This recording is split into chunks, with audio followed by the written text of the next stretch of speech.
Ik spit een rauwe shit like Leonard Cohen met een keelontsteking of lekker op een Williams tijdens een ochtendmededeling. Goeiemorgen Vlaanderen, hopelijk uitgerust voor dust en niet aan baars, maar opgepast, er is niet veel speling. Het vereist een zekere gerechte discipline en het soort concentratie niet vereist aan je routine. Totale rust, volledig evenwicht, je houding en balans en al je ledematen vederlicht. Je spieren goed ontspannen, de duisternis die aan de rand van het tegenlicht ligt te branden is het canvas. En de troon voor je ziel, dus zet je neer in het centrum van een ronddraaiend wiel. Je asem rustig en controleert je gedachten op de achtergrond, zodat je evenzeer tot op het punt komt dat het ritme van je hart beweegt met elke letterreep, totdat de boodschap resoneert. Dus zet je neer en sluit je ogen, ontspan jezelf en stap binnen in mijn synagoge. Laat alles even vallen, zet je smartphone op flight mode en luistert naar iemand die zijn leven op de mic float. Nog even, we zijn Rebecca, er zijn er al die dagen. Shit, ik ken nog niks aan. Er zijn er vaste paar die onderweg al zijn gestopt als te verwachten, moet daarmee geven, wie er nog niet op. Er zijn als een kijn op de koer die niet bij Abel passen, er is ook quasi niet lichter dan de zwaartekracht. Piri reizen Antarctica in kaart gebracht, Peters en Mercators wissen niet van Afrika. Willekeurigheid, dus ik ook weg. Nu wees toch niet dat 100 nummers kunt over die soort. Ze hadden het vaker, maar dat is deel van onze tekst. Ik vond de stilte, de ruimte, de leegte van het besef. Nu is het nog juist de ecologie. Welkom, het was deel van de upset dat we moesten tot de helft komen. Voor mee te zien, je zit erop voorzien. De stoppen, 1 plus 1 zien we met z'n drieën. De toon is gezet, het akkoord is bereid. Nu rest er juist nog een klein woordje van dankbaarheid. Dus merci voor mij en al dit te blijven volgen. Maar vanaf het punt dat komt, staat niet meer in voor de gevolgen. Onze reis begint, bij het begin. De eerste kleine vonk die wakker werd van binnenin. Een implosie, explosie. Een extractie, een geometrisch schouwspel ontvouwt in een fractie. Een actie, een reactie, een contractie en een eerste zucht. Een proton, een interactie met elektron. Adam Kadmon, de alpha, de alif, de 137 onder de basis, de taal, het woord, een nautilus spiraal. De eerste zin die werd geschreven in het menselijk verhaal was puur licht, 37 x 73 woorden. Tweede 701, niet te verklaren artefacten. De eerste klank ooit te produceren, tot de noot het hoogst is zijn stem gebalanceerd. De eerste trilling, het eerste levensnet, de eerste windvlagen die het water in beweging zet. De eerste golf, de eerste sinus en de eerste gulden snede aan het begin van de eerste cyclus.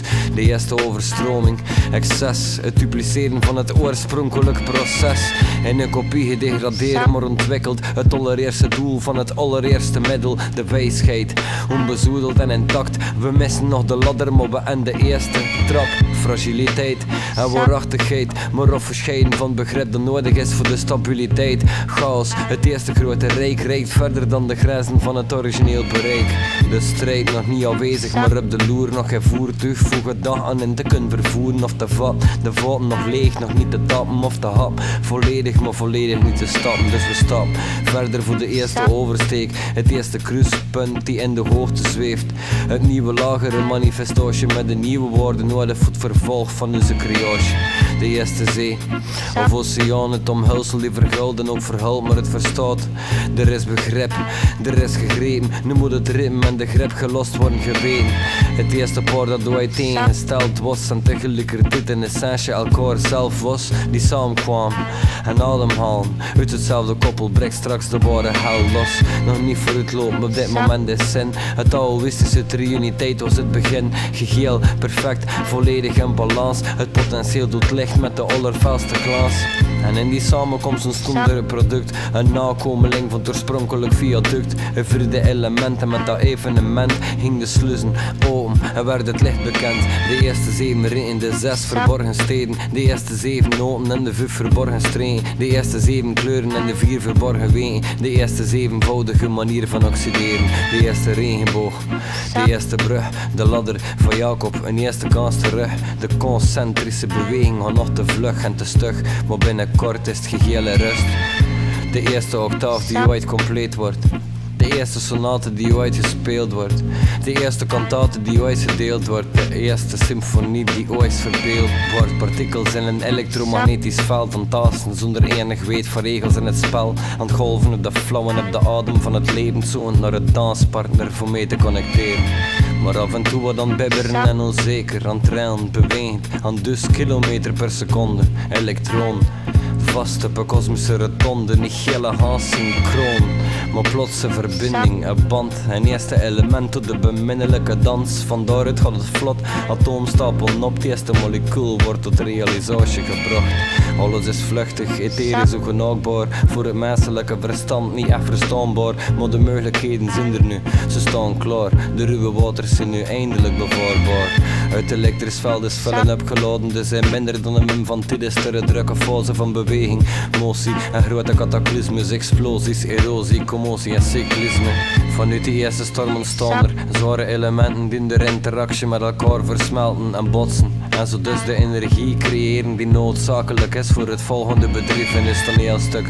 We kennen wel enkele regels waaraan we achtergrond, maar nog geen echte spelers.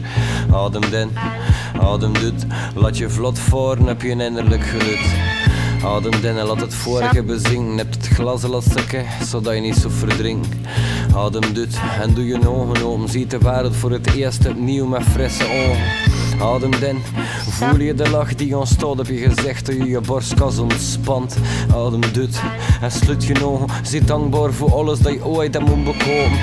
Adem in, vecht er niet tegen en accepteer dat alles moet gebeuren voor een reden. Adem uit, we gaan erop. Laat dus weer een keer naar de allereerste trap. Stap erop, voel je de lucht. De atmosfeer is anders, als je bewust zit van geluk. Je zit ontspannen, je voelt je goed. Sta even stil bij de circulage van je bloed. Voel je het stroom en erg. Er zijn nog vele trappen naar de top van deze berg. Je zit ontspannen, je voelt je awesome. Sta even stil bij het ritme van je awesome. Adem in, zie je bewust dat je alleen in het leven bluft door de lege lucht. Adem uit, zie je bewust dat je de goede graal leegt en ververs met elke zucht. Adem in, je ziet klaar. Adem uit, voel je zwaar. Adem in, je ziet gereed. Adem uit, voel je leeg. Uw reizen vervolledigt en vertrekt het moment dat het eerste organisme voor de paarden zet. De waters zijn al gekoloniseerd en de omgeving van zover mogelijk geïnspecteerd. Dus het eerste werp van draden gaat dat land, verbindt met de omgeving en verandert rots in zand. De eerste mineralen en nutriënten die beschikbaar worden, dopen met de elementen. Het vuur belichaamt door de temperatuur, het water, de aarde, het ijs, puur, de lucht, het gas. Gradages en verschillen, enkel schijn van gradage, maar oost geen verschil. De eerste mineraal, kristal, de eerste edelstenen, het oneindige gelal. Volledig heteronoom onderhevig aan de omgeving, niet in staat voor zelf te beslissen over zijn beleving. Maar zoveel meer verbonden met de structuren in de regio, gestuurd van binnen zonder het blinde licht, egoloos, intuïtief geïnterconnecteerd met alle andere aanwezige en levende wezens. Een ziel, gevangen in het dwangmus, ontwagen het moment dat hij vanzelf in balans bluft. En plots een kosmisch evenwicht te barst, een van de eerste zatjes ooit verlost zijn kracht. En plots zijn er gewassen en oases, dicht begroeide bossen, natuurlijke barricades, kleuren, bloem, bladers en nerven. De eerste levensboom voor zijn liefde in te kerven. Een prachtige verzameling, perfect in equilibrium, nog vast aan de omgeving, maar connection ad infinitum. Dus een perfect moment voor een verdeling, de splitsing der geslachten in een kosmische tweeling. Een verdere differentiatie van de bron die ervoor zorgt dat wat het er nog niet was, er toch al komt. De eerste echte splitsing, de scheuren is bestaan, de boom door het bos zien is vanaf nu gedaan. En wat is een bos zonder zijn bewoners? Zonder leven schiet er van de habitat niks meer over. En alle rappen zijn er soorten, variaties, is de wereld gemakt uit zuivere imaginatie. Insecten, kevers en vliegen die voor het allereerst in de geschiedenis de zwaartekracht bedriegen. Uit de grond gekropen komt er slang naar hagedissen, krokodillen, nee gewoon nakomeling van vissen, serieuzen. Ze domineren de landmassa's en kammen op ontluiten, maar nog binnen zegt het mannas. De eerste grote gevleugelde organismen en een eerste blik op een soort magische realisme. Sommige dieren ontwikkelen en worden rapper, ontdekken het omringende land, dat worden dapper. Ontdekken een omringende soort, dat worden angstig. Ontwikkelen de besef van emotie en van verlangens. De spelers zijn op dit moment al gekend. We weten al het wat voor richting, we snappen nu wel de trend. We zijn al wat dichter bij ons vijfde element, maar de protagonist is voor zover nergens te bekend. Adem in, oom die nou, hij ziet dan niks en alles is voorgelogen. Adem uit, laat het los, de eenheid is te vinden midden in de paradox. Ademt in, voelt de stress. De concentratie is al even niet meer fris. Ademt uit, kennis, vrijheid tot ik gezegd en doet het beslist. Ademt in, voelt de druk. De concentratie kun je zeker niet meer stuk. Ademt uit, het is gelukt. We zijn op weg naar een klein deel van geluk. Ademt in, laat het bezingen. De wereld is een plas waarin dat we verdringen. Ademt uit, we zijn een schakel. We zijn een origami ziel dat moet ontrafelen. Ademt in, we zijn een kraal. Verbonden door één rode draad lopend door het verhaal. Ademt uit, we zijn op weg. Nog één keer je hoofd liggen voordat we vertrekken. Ademt in, ademt uit. Probeer van niks te zeggen of te doen, niks te pijzen of te voelen buiten de stem van mijn geluid. Ja, de stem van mijn geluid, het karakter, het geluid van mijn stem, niet dat erachter. Ademt in, laat het los, ademt uit en volg me stelselmatig op de tocht. Uw reizen wordt vanaf nu wat moeilijker en het is niet mogelijk van het slechte te gaan vergoeilijken, maar ook omgekeerd. Dus houd je vast, want de medaille toont hem nu even van zijn meest duistere kant. Ademt in, sluit je ogen, toen zie je direct terwijl de beesten in je richting lopen, maar je loopt. Je sprint, je spurt, vliegt de botten uit je lift zolang dat je ontsnappen kunt. Nu zie je bewust van andere dieren en dus vlot er niet zo goed mee in de duistere contraien van het bos. Je laat de boom los, je wordt geplaagd door gesis en gerateld. Dus kijk je naar omlaag, er is grasland met wijdse open vlaktes, met meer echte potentiële tegenstanders. Het is maar wat twijfels, tenslotte is het bos je aardsparadijs waarin dat alles zomaar kost. Maar je beseft dat ook beperkt is in nieuwsgierig en de deuren naar een nieuwe wereld stoddelen bekieren. Dus het is makkelijk beslist, weg van de ondoordringbare takken en het eindeloze gesis. Met de hele familie ga je voetjes op stap, niet wetend wat er komt, maar er is een soort van kracht, het drang die je zit te weten en ontdekken. Dus niet veel later ken je al de mysterieuze plekken en je komt in contact met de magie.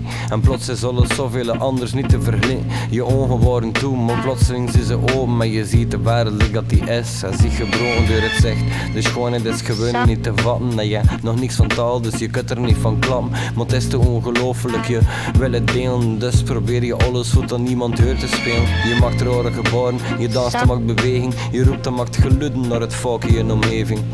Ze snappen niet en dat frustreert je. Je bluft wel harden en ze starten je te negeren. Je wordt bezeten en je start je te isoleren. Je pakt je pakken en zak, vertrekt en kijkt niet weer. Je wandelt en je wandelt, maar je moet wel overleven. Je kijkt goed rond je en komt de grotten tegen. Je nestelt je voor even en begint te redeneren. Voor het eerst voel je de gedachten in je hoofd bewegen. Je geeft niet op, maar blijft alles verder bestuderen. Je tracht het al te plaatsen en te relativeren. Je ademt in, je voelt het leven. Je ademt uit en nog een keer is zeker. Je pakt de steen en wat de mama doet wat stof. Dat is niet zo evident, je weet niet eens waarom, maar je doet het. Je wordt geheel geïnspireerd, je staat recht en voelt dat je 5 vingers willen bewegen. Je pakt wat water uit de bron, die loopt erheen, je beuning. Doe het in het poeder en het wordt zo stroperig keuning. Je weet het, je voelt het, je smert het op de muur en tegen sterren, bomen en een familie paarden en wat cirkels. Maar je poeder is verdwenen, je kijkt en ziet dat het symbool is getransformeerd. Je verschiet, je weet welk dat er komt, verzamelt al de steen dat je maar kan en verkrummelt ze tot stof. Een dag of 2 later is de hele grot beschreven in de eerste taal dat nog niemand in staat is te spreken. Je wordt wakker, maar mist ook je familie, dus je gaat op zoek. Maar ze zijn al zelf op een missie en op dat moment wandelt je vader binnen in de grot. Hij ziet de tekeningen en iets in hem ontpopt. Je wilt het zeggen wat hij voelt, maar echt geworden. Maar toch komt er nog een keer het wat duidelijker naar voren. Boom, en je wist naar een stam dat je echt geteend, maar niemand dat je begreep. Behalve één klein hasje in de groep die als zo stil is, maar nog een keer vanzelf roept. Boom. Boom, de kleine jong ziet de tekening vanuit zijn droom. De familie schrikt op en ook het hoofd. Zijn vader is werkelijk geheel verdoofd. Zijn zonen TNT's die voor hem bestaan, wat dat die alles al wist, maar niemand iets zo verstaan. Eenmaal terug bij zijn familie loopt het vlot de meeste leren van elkander en pitten rappen op. Er zijn boom, appel, slang, de eerste woorden ooit gesproken door een vrouw of door een man. Ademt in. Sorry dat ik zo onderbreng, maar het is moeilijk voor duidelijk de boodschap mee te geven. Ademt uit. Er is iets dat je moet weten, maar dat ik op dit moment niet volledig converseren. Ademt in. We zien weer verder op de rit en over vele zaken en we al een beetje van begrip. We kennen enkele sterren, zijn bewust van wat planeten volgende seizoen en vinden overal voldoende eten. We kunnen al even spreken, we worden nog niet velen, maar we kunnen van op een afstand vlot communiceren en betrekken. We volgen grote dieren en beseffen dat ze ieder meer kennis hebben. Dus we letten op het gedrag en volgen ze. En dus die dieet wordt veranderd omdat we ze op andere plekken begeven. We veranderen, er komt verandering in onze genen. We zijn plotseling in staat met het halal te connecteren. Dus we vereren de wereld met de gebeden. De natuur wordt opgenomen in gevestigde rituelen. En boom, zo wordt de zonne trots genoemd. Vanaf dat hij de sleutel bloot ligt achter hem te aangevonden. Hij wordt priester, shaman, uitverkorene die in contact staat met de kracht van het hogere. En we verliezen de zaal in het onnodige. In plekken van het wat we nu weten ook te beogen we vervallen. En de balans zo perfect in de grot is nu verre van zijn glans. En de omgeving, het mooie grasland ondergaat de certificatie en wordt zandterres. Geen voedsel meer voor te kunnen overleven en er zit er niet in de buiten, dus voortig om bewegen. We trekken ons allemaal verder wel stin zijn als een grote rijkenstap verliezen we mensen en zaten we nog vodder in de pit. Uit angst misbruiken we medeleden uit de groep en de mensen zijn nooit niet rappen genoeg. Dus we verlagen tot lust en de lagere emoties en het evenwicht verhaalt ondergeven aan erosie. Adem den, goed gedaan, zijn trots dat jou zoveel hebt kunt doorstaan. Adem dit, schud je los, we zijn er alvast nog niet gele vanaf. Adem den, even pauze, het belangrijkste ingrediënt is vertrouwen. Adem dit, laat het flowen, het is niet zo evident de tempel op te bouwen. Adem den, voel het stroom, op dit punt kun je er niet meer aan ontkomen. Adem dit, voel je zin. We zijn klaar voor aan de hoen te beginnen, dus adem in. Adem dit. Adem in. Merci voor je vertrouwen. Nu gaat het erom dat we op elkaar kunnen bouwen. Adem in. Je suggereert. Op dit moment is er nog weinig dat je leert. Adem dit. Je gaat herinneren. Het is niks nieuws, maar het verfrissen van de schitter. Dus reizen stopt in de naburigheid van de Nijl. Van het rantsoen tot al even op een laag pijl. En hier is er opnieuw vruchtbaarheid en water en leven. Het is beter investeren in later. Sodom en Gomorra zijn al even uit uw zicht, maar we bouwen grondtoren. Voelen is verplicht te stockeren. De grote overgang in onze levensloop. Moment dat er een vesting ontstond te midden Jericho. En door de lange tocht is iedereen verward. De oorspronkelijke waarheid is gele gaas verzwakt. We weten enkel nog wat technische gegevens, maar de intuïtieve kant is zo lang verdwenen. Dus we communiceren met tussentong zonder talen die je spint. We vullen onze long met vergif, dus hart wordt overlaten door de haat en de macht. Het ego, de werking van de staat. Plots is er eigendom, maar wie bezit het grond dat plots wordt opgeslaan. De zaak is door mij niet gedaan. De macht is tyranniek bepaald, de vele fabels gaan in het ronde. Mot zijn alleen losse schakels, maar overmoed en ego verblind het grote gras. Ze zijn overtuigd dat ze nog connectie hebben met God. Dus in een ijdelheid voor de waarheid ontrafelen creëren ze de allereerste toren van Babel. En dus God mist, er komen 7 plagen, 7 wezens waarop dan de mensen lijden in een dagen 7 verschillende sferen die een steentje bijdragen aan het geheel. Dus iedereen is werkelijk verslagen, maar voor niet toe te geven. Houden ze stand, houden de leugen in de lucht en voorzien het van wat glans. En al de dieren die dat voelen en er niet in kunnen berusten gaan op tocht. De wereld doet op zoek achter geluk, adem in. We zijn al eventjes onderweg, het gruwelijkste moet nog komen. Maar dan is het niet weg dat het schoonste nog moet komen. En nu gaan we voluit, de zon stilletjes je ogen en adem rustig uit. Adem in. Het volgende onderdeel is zeker niet te min. Adem uit. Voordat we verder gaan op het verhaal is dus de kennis nog te bruut. Adem in. Voel die golf. Je nerte is hetgene dat je zou moet volgen. Adem uit. Scherpt je beeld. Geef je individualiteit aan het geheel. Adem in. En leeg je hoofd. Kom alweer uit gemoeid, het is beloofd. Adem uit. Leeg die gedachten. Laat alles los en tracht voor niet in te verwachten. Adem in.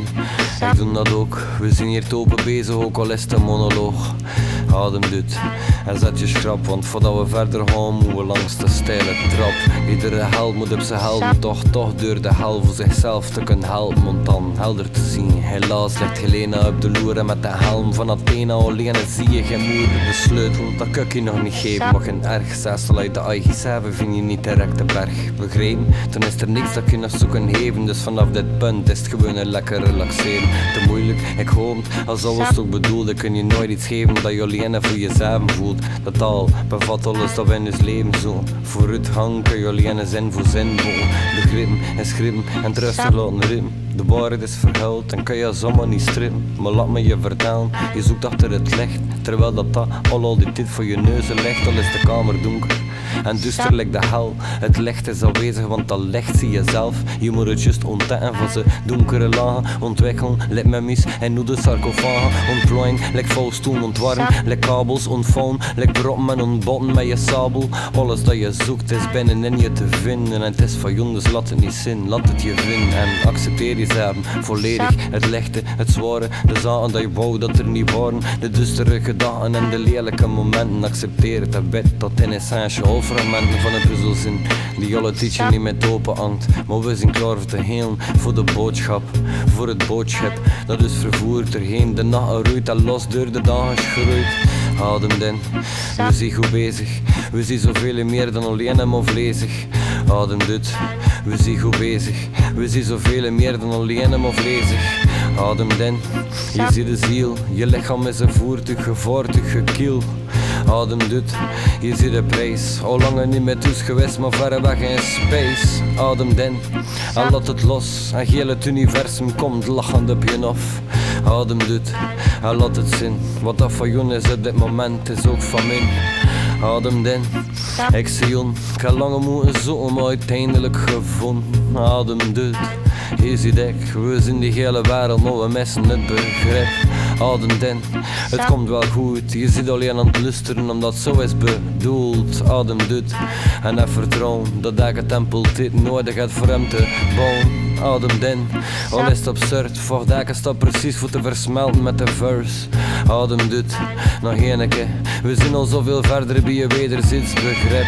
Want laat je niet zomaar bedoelen. De oefening die plaatsvindt is in de eerste plekken ook bedoeld voor mij. Ik leer meer dan je en weet veel minder. Het lijkt te logisch, maar het is wow. Maar dat verhindert me dus allermijns voor jou te betrekken in mijn proces. Dus merci, opnieuw, ik hoop dat je het beseft. De boodschap zit verborgen en elke regel zweeft er een woorden. Schat die verborgen geworden door de storm te stormen. We zitten in het midden van half weg. En hopelijk is de voorbije kennis al half weg.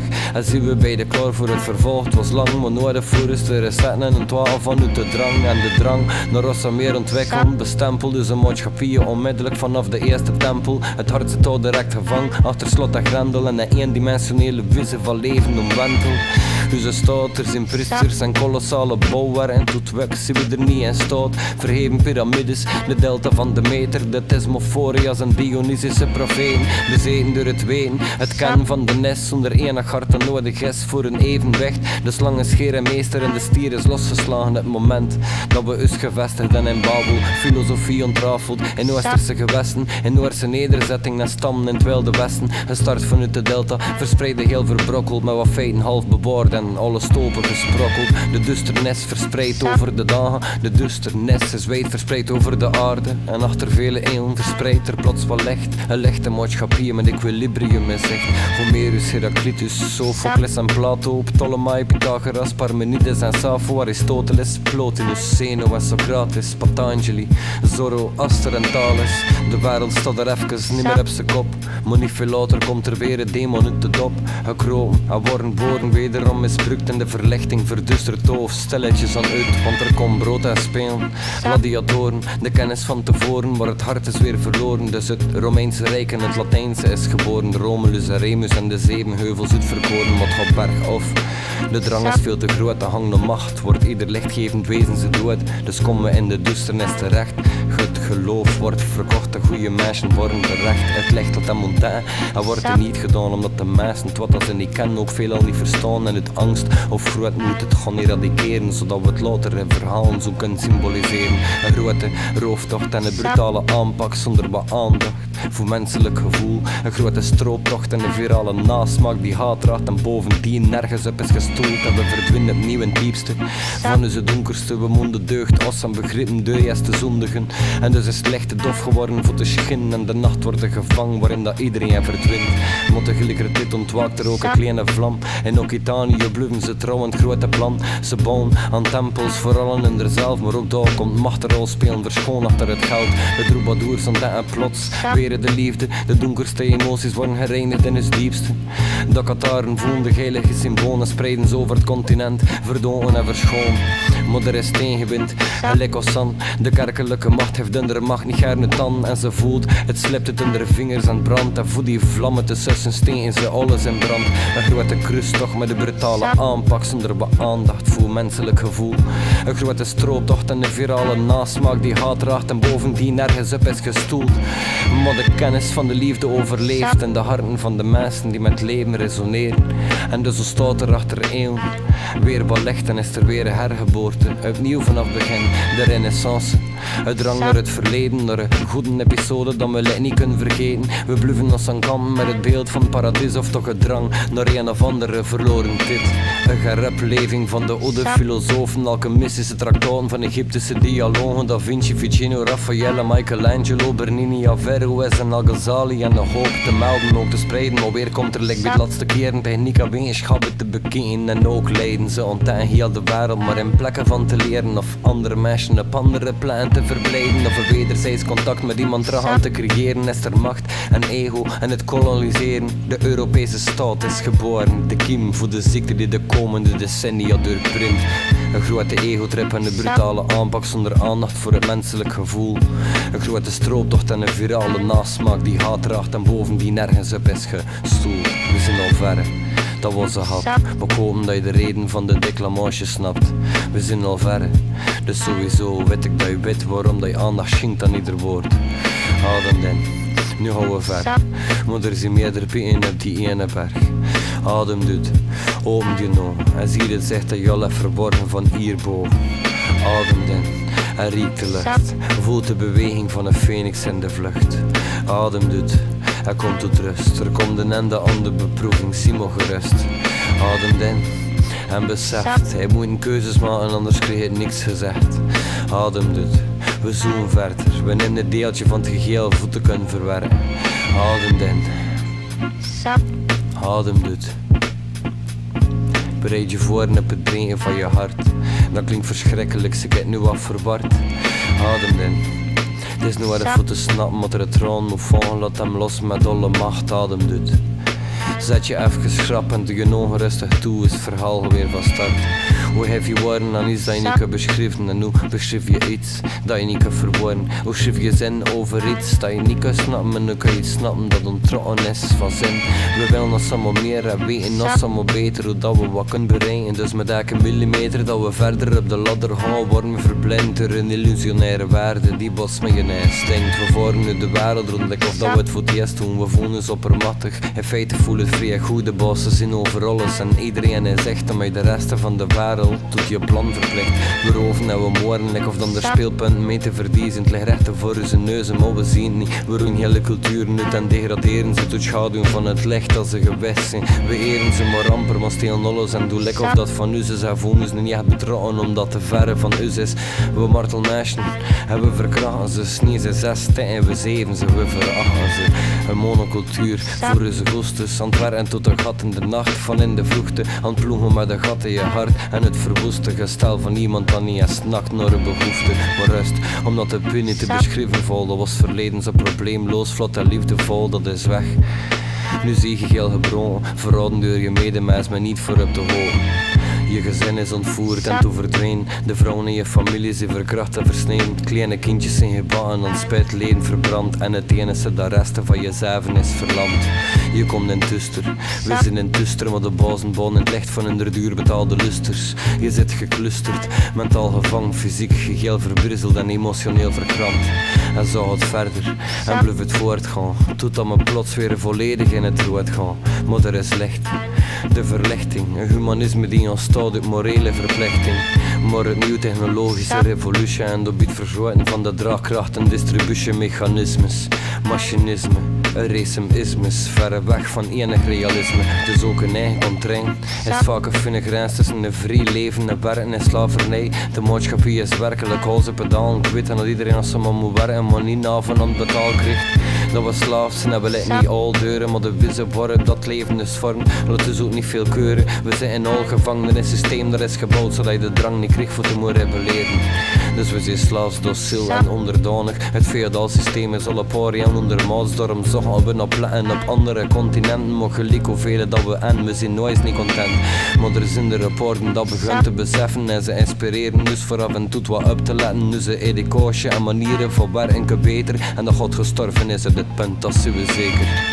Een morele schijn en een dubbelmasker door de spijzen dat we beter zijn dan het ander, veel beter dan die land wat we zijn toegestekt en alles en verwoest, zoveel beter beschaafd in tegenstelling tot woest. Het is beschaving, maar ook vanuit de onderbroek is de reactie. Verandering komt vaak van onderuit en dus ontstaan de revoluties. Vele calamiteiten die is verder weggedreven in onethische praktijken. De duisternis, kapitalisme, begin van een oneindig lamlendig nihilisme. De hang naar het wat beter, wat ouder en wat puurder en daarom komt er weer wat licht vanuit de kraan gluren. Met Tesla en Bohr en Einstein en Planck, met Feynman en Nietzsche, met Jung, maar ook dan op het mes. Idealen zijn misbegrepen en de wereld wordt midden in de duisternis gesmeden met de Eerste Wereldoorlog. En ondertussen zijn ze in kolonies nog steeds aan het vechten zonder voorzorg voor later. Hele verwijderd van de oorsprong, miljoen mensen wereldwijd in dat het doodvonden. En met de Spaanse griep wordt alles nog gevroren en niks van al dat was en eerlijk het besproken. Dus weer komt er een kanteling in het systeem en wordt ervan geprofiteerd. De NSDAP rukt op. De duisternis alweer is echt en de cyclussen die volgen elkaar nu in een flits totdat ze rapper dan in het begin. En voordat we het weten beseffen zitten we er middenin. De grote oorlog is een jarenlange voorbereiding, het startpunt van de tot nog toe grootste scheiding. Die is verdeeld, de kiem van onze muur die in de assen van de holocaust ontwikkeld like een vuur. Adem in, laat alles even diep bij je bin. Adem doet, we moeten vele skippen, maar ik weet dat het genoeg is voor de kern te kunnen begrijpen. Adem in, nog eens een leven diep en tracht je niet in je gedachtegang te verliezen. Adem doet en opent je ogen, je hele leven is er tegen je gelogen. Adem in, maar niet ferm, laat alles achterwege, uit juiste naar de kern. Adem doet, beeld door je zin, als je nu begint te rijlen is de eigen aan het verbinden. Adem in en pak mijn schild, draag het op je borstkas en volg me door de schel. Zie dit verschil, zie door de schel, valt alles weg en adem doet voordat je begint te trillen. Adem in, de mantra werd, adem doet, verhard de weg. Adem in en plaatst je recht. Adem doet, alles is weg. We zijn klaar voor om de volgende etage van de levensboom te klimmen, maar we hebben te veel bagage. Adem in, laat alles even los. Niet even, maar zorg dat nooit meer in je up kan komen. Adem doet, vertrouw me op mijn woord. Bij de laatste ademhaling voel je plots een woord. Spreek het uit, laat het horen. Kom aan, spreek het uit of het gaat verloren. En luistert goed naar wat hij zegt. Toen er bewust weet soms meer dan dat je beseft. Adem in, we zijn op weg. Het lijkt wel omslachtig, maar het is deel van het proces. Adem doet, de laatste trap. Voordat we de ladder afgaan en geheel opnieuw moeten starten. Adem in, voelt geen angst. Je ziet er al gewist, maar de herinnering is klam. Adem doet, we zijn oké. Wat al niet nodig en is nu op dit moment passé.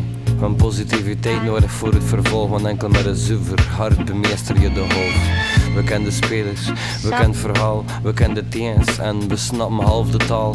We kennen het verloop, we kennen het procedé. Maar toch ze willen het nog niet gillen mee.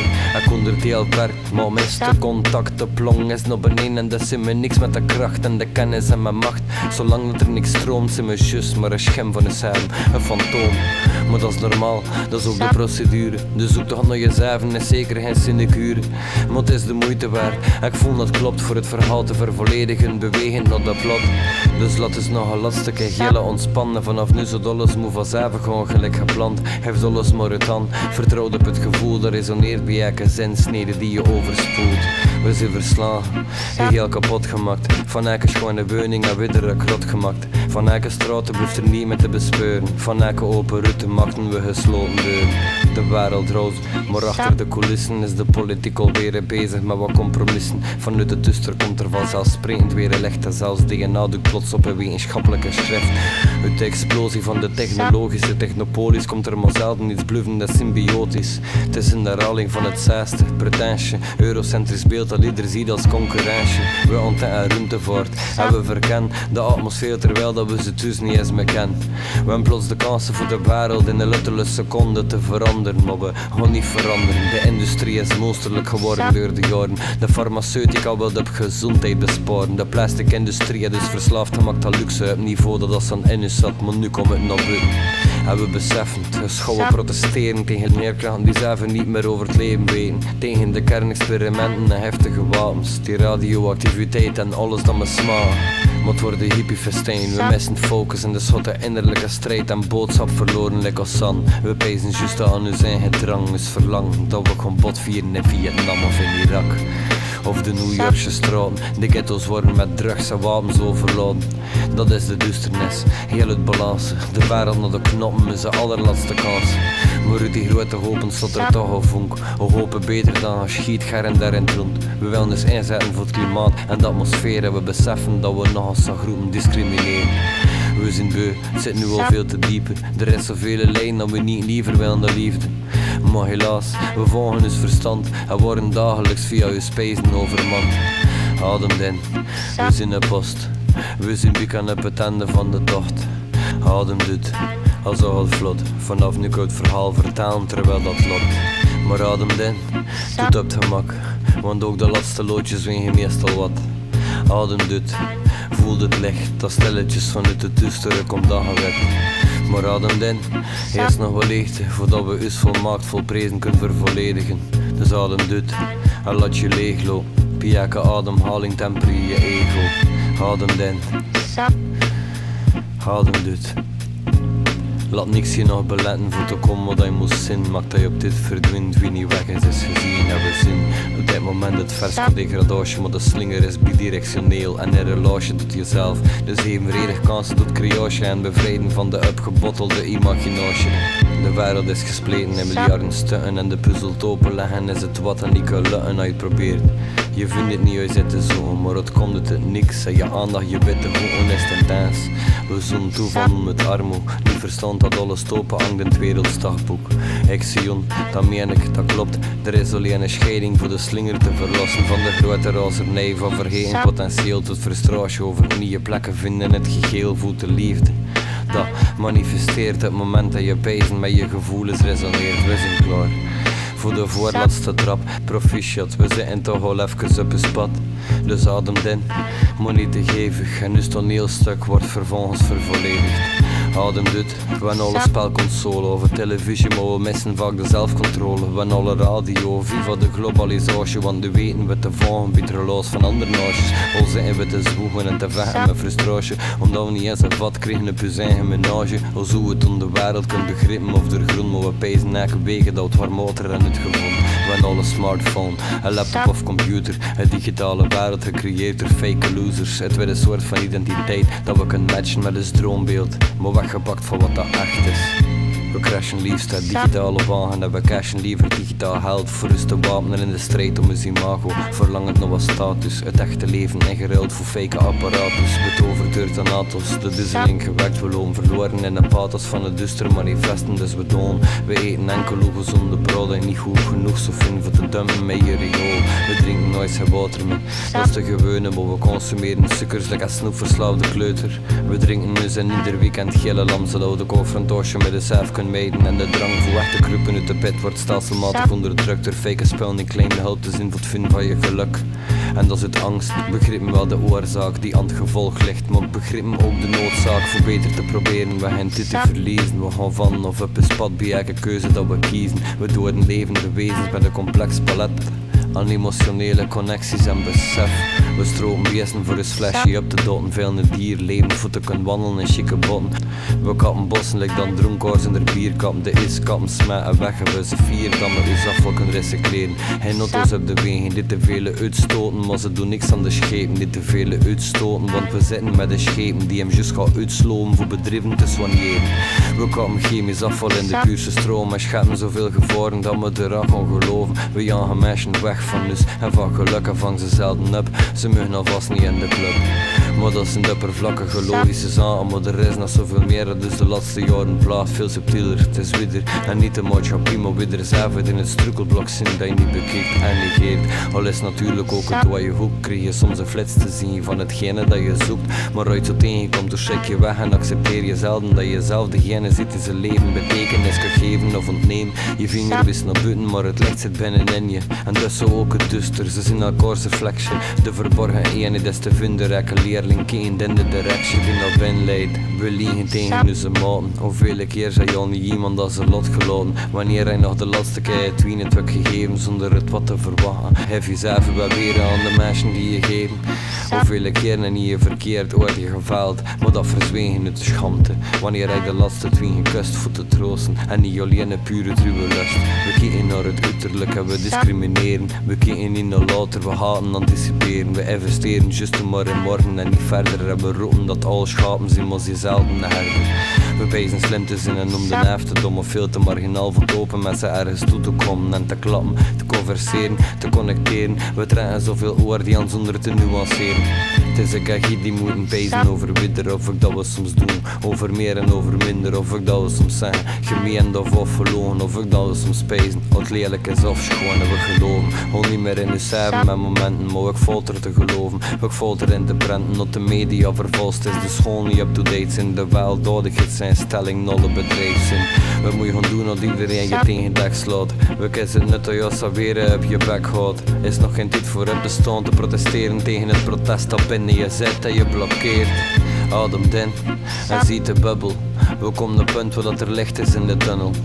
Adem uit, nog even deuren binnen. Het zwart-witte beeld van de biek als een kleurbeweging. Adem in, de laatste druppel. De allerlaatste loodjes wegen als van dubbel. Adem uit, concentratie. Houd vast aan die initiële motivatie. Adem in, open je ogen. Herhaal de laatste zinnen die je is uitgesproken. Herhaal de laatste zinnen die je is uitgesproken. Je ademt uit en bij het springen van de woorden komt het los. Adem in, we zijn het tandem, maar voor het zesde geld gaat nu nog maar beginnen. Adem uit. Uw lichaam in contact, dus de tempel is gemetseld en zit onder het dak. Adem in. Voor de allerlaatste keer, laat je voering door het slinke ritme midden in mijn zin. Adem uit voor de allerlaatste keer, laat je voeren naar de plekken in jezelf binnenin. En je hart, dat is de sleutel tot de kracht voor te doen wat je zo wil. Hetgene dat je echt verlangt voor gelukkig te kunnen zijn. En zo anderen te maken voor je staat ze geen tijd te moeten verspillen door geen je dagen. Het is je hart, het is Helios, het Horus, het is Christus, het is Boeddha, het is Mohammed, het is Horus. Het is je hart, het enige dat klopt, het is het ritme van je leven die je op het moment kunt stoppen. Het is je hart, de Nis, de Olympus, het oog van Horus. Het licht komt van binnenuit, het is je kompas, het weet meer dan je brein. Het is een staat voor je hoe je staat op je route te leiden.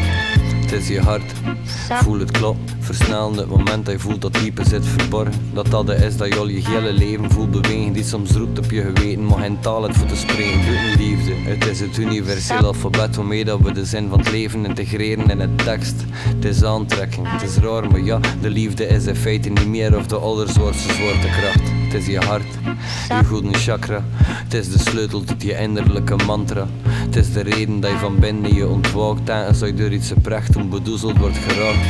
Het is je hart, gevoed door het Gayatri. Het is alles dat je nooit uitgeleid en in gedacht krijgt. Het is zoveel meer dan dat ik hier ooit zou kunnen beschrijven. Het is het enige dat waarachtig de ware weg kan wezen.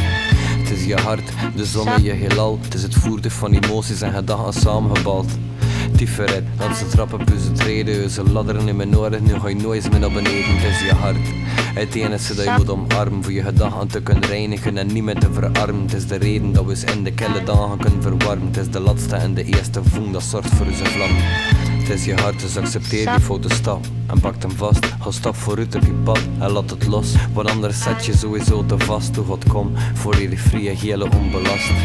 Het is je hart. Herhaling is de sleutel tot creëren van een stroom, voordat je half sneuvelt. De lucht die door je stroomt is like de wind boven de oceaan, die zorgt dat er beweging is en niet nooit blijft stilstaan. Pantarij, dus let goed op je asem. De mensen rondom je, je beste man, je naasten. Al iedere gedachte door de kamers van je hart tot niet op het ritme klopt, hoe ga je er best niet mee vast start. Laat enkel positiviteit toe in je geest. Onderdrukt een haasje en negatieve sfeer doet bewust. Niet af en toe nee, doet iedere keer, doet 6 keer bewust. En bij het 7e conflict gaat hem oplossen zonder dat je 6 weet. Het is gebeurd dat het voor enkele seconden bent tussen de 6 muren van je binnenkamer.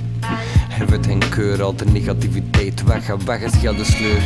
Het is je hart, volledig resoluut. Zeker, het is licht, het is lichtjes absoluut. Het is kleur, het is geen dat al levenslang ontlukt. Het is je hart, je weet het, dus leef je nu maar uit. Adem in en adem stevig uit.